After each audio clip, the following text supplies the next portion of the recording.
ত্রয়োদশ জাতীয় সংসদ নির্বাচনে 259 আসনে প্রতিদ্বন্দ্বিতা করেছে ইসলামী আন্দোলন বাংলাদেশের প্রার্থীরা। এর মধ্যে কেবল বরগুনা এক আসনে বিজয়ী হয়েছেন দলটির একমাত্র সংসদ সদস্য মোহাম্মদ অলিউল্লাহ।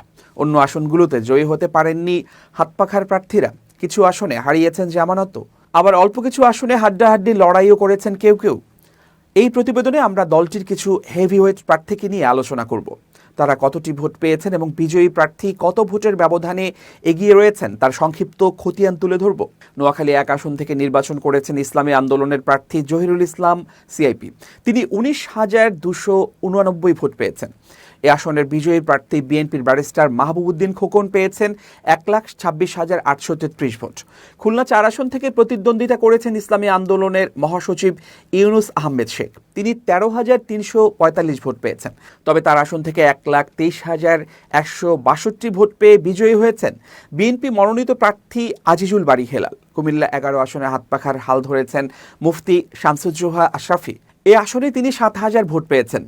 তবে সেখানে বিজয়ী প্রার্থী জামায়াতে ইসলামের নায়েবে আমির সৈয়দ আবদুল্লাহ মোহাম্মদ তাহের 1,23,000 ভোট পেয়ে বিজয়ী হয়েছেন।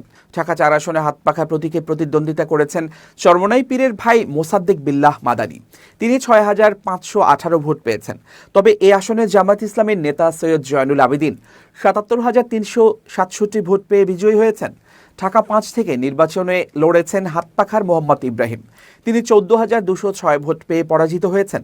এদিকে জামাত ইসলামী মনোনীত প্রার্থী মোহাম্মদ কামাল হোসেন 96,641 ভোট পেয়ে নির্বাচিত হয়েছেন। বরিশালের 2টি আসন থেকে নির্বাচন করেছেন ইসলামী আন্দোলনের সিনিয়র নায়েবে আমির সৈয়দ ফয়জুল করিম। তিনি বরিশাল 5 আসনে 95,044 ভোট পেয়েছেন। এই আসনের বিজয়ী বিএনপির মুজিবুর রহমান 1,31,431 ভোট পেয়েছেন। এদিকে বরিশাল 6 থেকে 55,988 ভোট পেয়ে পরাজিত হয়েছেন তিনি। এই আসনে বিজয়ী প্রার্থী বিএনপির আবুল হোসেন খানের ভোট ছিল 81,087 ভোট।